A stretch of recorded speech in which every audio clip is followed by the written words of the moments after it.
Kerusakan fungsi hutan hingga deforestasi diduga jadi beberapa pemicu longsor dan banjir bandang di Sumatera. Lalu bagaimana langkah menyikapinya kita bahas lebih dalam bersama anggota DPR fraksi Partai Nasdem, daerah pemilihan Aceh 1 Muslim Ayub dan Country Director atau Kepala Greenpeace Indonesia Leonard Simanjuntak. Selamat malam Bapak-Bapak. Selamat malam. Assalamualaikum Selamat malam, warahmatullahi wabarakatuh. Mas. Waalaikumsalam warahmatullahi wabarakatuh. Pak Muslim saat ini ada di Dapil Pak di Aceh atau ada di Jakarta? Saat ini saya lagi di Dapil nih, kebetulan Oke. di posko terpadu Koramil di Aceh Oke, Selatan. di Aceh Selatan ya Pak ya. Bagaimana kondisi terkini di sana Betul. sebelum saya tanya lebih lanjut yang lain?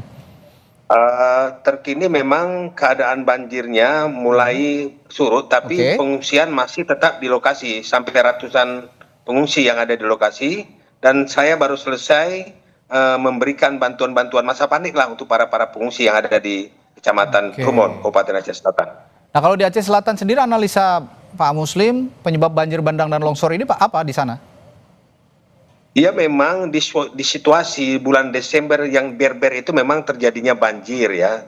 Itu memang Oke. langganan Oke. setiap daerah terjadinya banjir bandang. Tapi dalam hal ini kita harus melihat juga apa penyebab terjadinya banjir itu. Tapi yang saya lihat ini sangat dahsyat sekali. Saya sudah umur 58 tahun ya. Kali ini memang Oke. banjir cukup besar sekali. Yang biasanya rumah itu terendam hanya 2 meter, 3 meter, ini sampai menutupi plafon rumah, malahan lebih. Sampai 2 dan 3 meter. Ini sangat luar biasa. Tapi Anda memandang ini ada efek dominokah dari pengelolaan hutan di Aceh misalnya yang tidak proper sehingga menyebabkan yang Anda katakan banjir dahsyat tadi selama 58 tahun baru terjadi kali ini? Saya memang setuju apa yang disampaikan oleh Bapak Menteri Kehutanan tadi. Memang ini mungkin ada penyebab adanya pembalakan liar liar yang terjadi di Aceh ya, apalagi dengan banyaknya HPH yang jujur saya katakan yang memperluas arealnya di wilayah kami. Ini mungkin mengakibatkan terjadinya penebangan dan inilah hasilnya terjadinya banjir besar yang mungkin terjadi di Aceh umumnya dan khususnya barangkali ada di daerah-daerah lain di Indonesia. Oke, jadi ada perluasan Bapak katakan tadi ya di sana perluasan pembalakan liar di wilayah Aceh Selatan. Ya kemungkinan dari sumber-sumber yang layak dipercaya pembalakan liar itu terjadi mungkin barangkali ada oknum-oknum yang membuka HPH yang kita tidak tahu bagaimana proses izinnya. Karena jujur saya katakan banyak memang HPH yang membuka area hutan di Aceh ini, kita tidak tahu bagaimana proses izinnya, tiba-tiba muncul arealnya sampai ribuan hektar. Ini yang terjadi barangkali yang harus kita sikapi. Jadi menteri, khususnya menteri kehutanan tidak segampang mengeluarkan proses izin terhadap HPH ini.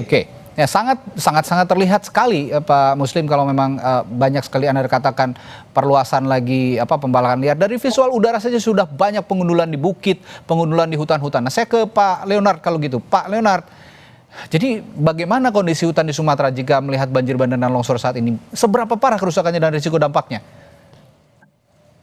Baik, makasih Mas. Selamat malam. Ya. Pertama-tama tentunya kembali menyampaikan rasa duka kepada seluruh masyarakat yang terkena. Ini bencana luar biasa.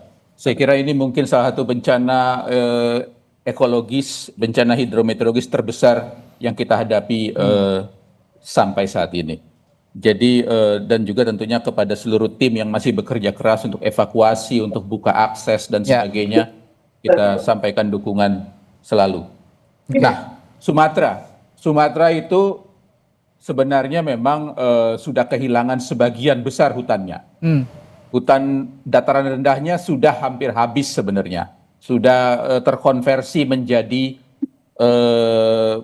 ya terutama adalah perkebunan sawit dan HTI. Itu masif terjadi sejak tahun 80-an. Sebenarnya yang relatif tersisa adalah di wilayah-wilayah pegunungannya, yaitu mulai dari kalau di wilayah dapilnya Pak Muslim di Loser, kawasan ekosistem Loser, turun ke selatan ke Bukit Barisan sampai ke Bukit Barisan Selatan. Jadi itu yang tersisa, tetapi sekitar 10 tahun terakhir, 10 sampai 15 tahun terakhir juga terambah macam-macam proses-proses deforestasi Oke. yang terjadi di wilayah pegunungan ini. Ya. Dari yang legal, kita harus bicara yang legal. Jadi Oke. izin-izin itu diberikan dalam jumlah ribuan dan jumlah hektarnya Oke. Jutaan hektar sampai yang membalak liar. Oke. Itu di mana-mana. Itu jutaan hektar. Tapi saya berangkat dulu dari yang legal. Kalau memang yang legal saja sudah merusak begitu ya, apalagi yang liar begitu. Perlukah kalau demikian adanya moratorium misalnya pemberian izin terhadap logging di hutan-hutan di Sumatera, terutama di Aceh yang juga saat ini cukup parah terjadi longsor dan banjir di sana? Ya, moratorium kita punya, Mas, sejak 2013 sebenarnya, sejak zaman Pak SBY. Dilanjutkan oleh Pak Jokowi. Dan tetapi praktek di lapangan, tadi seperti Pak Muslim bilang, izin-izin keluar terus. Ya. Begitu. Jadi proses konversi lahan keluar terus, dan kemudian lagi logisnya. Oke. Jadi kapasitas lingkungan menghadapi situasi cuaca ekstrim yang dibawa oleh siklon tropis Senyar ini ambrol. Jadi dia jebol sama sekali, sehingga kemudian tidak ada yang menahan luncuran banjir bandang di mana-mana itu. Baik. Gitu. Tanpa bermaksud menuding, Pak Leonard, saya ingin tanyakan, kalau menurut pandangan Anda, siapa aktor utama di balik deforestasi itu? Perkebunan sawitkah, tambangkah, HGU bermasalah, HTI, atau siapa? Siapa yang akan tanggung jawab? Saya akan tanyakan itu nanti setelah jeda di Sapa Indonesia Malam. Tetaplah bersama kami. Masih membicarakan siapa yang bertanggung jawab dengan peristiwa bencana hebat yang terjadi di Sumatera Utara, Sumatera Barat, dan juga Aceh. Terjadi banjir dan longsor di sana. Apakah betul penyebabnya adalah benar-benar deforestasi dan alih fungsi lahan? Dan kalau memang betul, kira-kira Pak Leonard, siapa yang bertanggung jawab? Kalau bisa tanyakan, tanpa bermaksud menuding, karena tadi berdasarkan pembicaraan kita sejak awal, ini memang ada pihak-pihak yang menyalahgunakan lahan-lahan di Sumatera Utara, Sumatera Barat, dan juga Aceh hingga menyebabkan bencana besar ini terjadi, Pak Leonard. Ya, kelindannya sudah begitu kusut sebenarnya, Mas.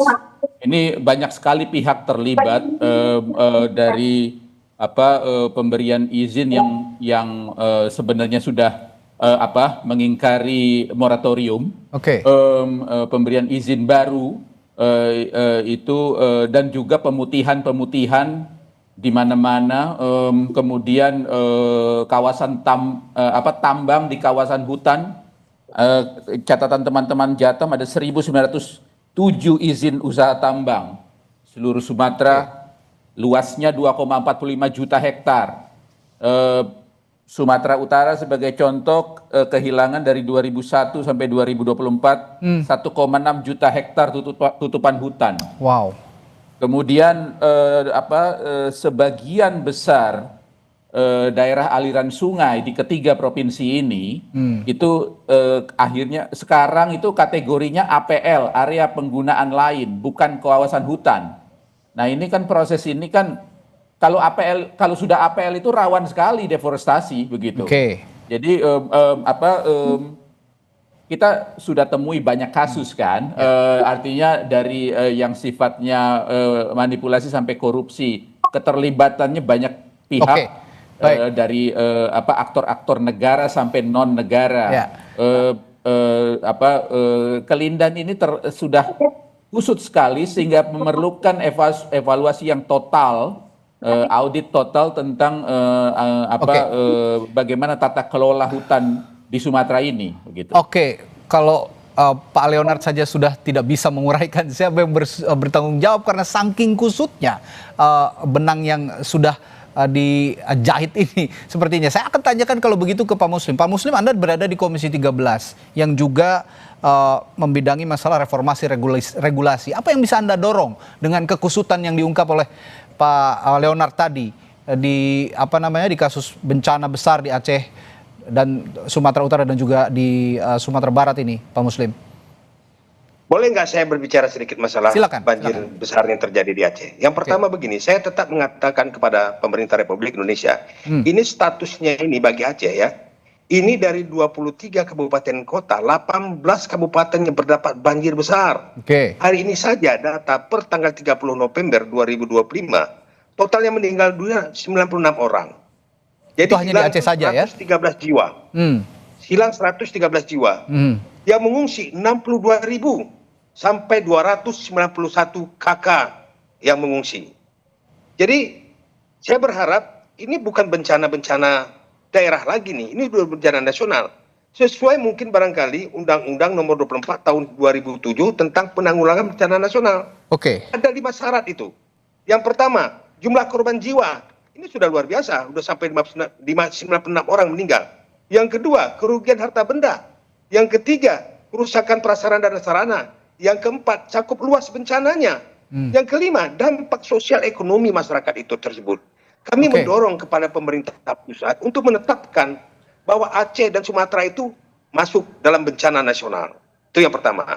Dan saya sikapi apa yang disampaikan tadi. Yang pertama, kita evaluasi kembali izin-izin yang sudah diterbitkan oleh kementerian.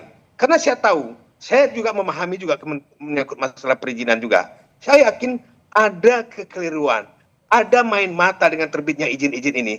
Kalau kita lihat dari kenyataan yang ada di lapangan, izin itu tidak sesuai dengan lahan yang dipetakan. Ini kan merupakan sumber persoalan. Misalkan izin ini di pusat, di daerah atau di mana, Pak Muslim? Ini khusus di daerah kami di Aceh. Oke, artinya pemerintah setempat di daerah atau pusat juga yang punya peran untuk menerbitkan izin-izin yang dalam tanda kutip liar ini?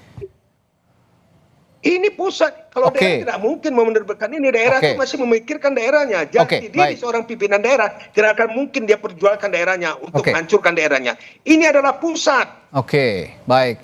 Ini yang harus juga diperhatikan. Dan saya juga dengar ada beberapa proyek nasional juga yang menyebabkan deforestasi. Apakah betul?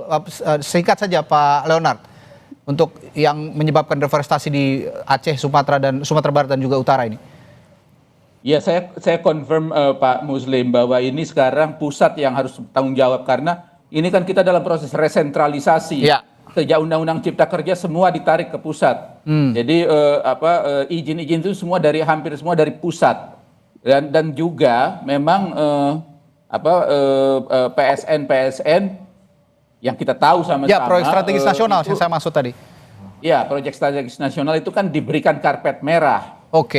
Di mana-mana, artinya environmental safeguard atau perangkat-perangkat perlindungan lingkungan dalam misalnya bentuk AMDAL misalnya itu dilakukan tidak menjadi prioritas. Ini yang diperlukan dari sekarang, aksi tegas dari pemerintah pusat. Kesimpulannya begitu ya, bahwa Pak Muslim dan Pak Leonard sepakat bahwa tidak mungkinlah pemerintah daerah mengorbankan daerahnya sendiri untuk dilanda bencana sedemikian besar. Dan tadi juga Menteri Kehutanan sudah mengatakan harus ada yang dievaluasi, tapi jangan hanya lip service ya. Harus tegas apa tindakan nyata yang harus dilakukan sesegera mungkin agar bencana besar seperti ini tidak terjadi lagi di kemudian hari. Terima kasih Pak Leonard dan juga Pak Muslim telah bergabung bersama kami di Sapa Indonesia Malam. Kita jumpa lain waktu. Sampai jumpa, selamat malam.